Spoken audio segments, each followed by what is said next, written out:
Сәлем балақай, біз бүгін түрлі пішіндермен танысамыз.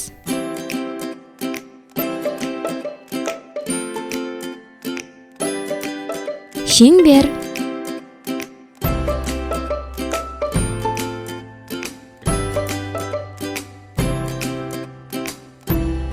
үшбұрыш,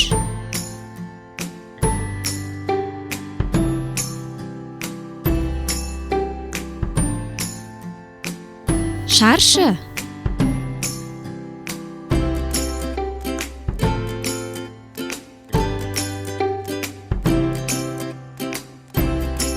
тік төртбұрыш,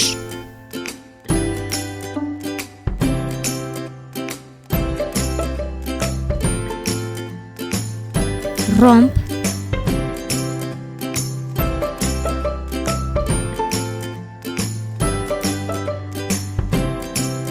бесбұрыш,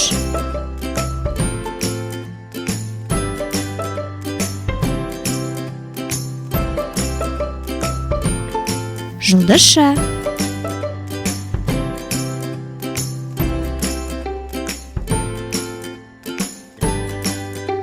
біздің арнадан алыстама.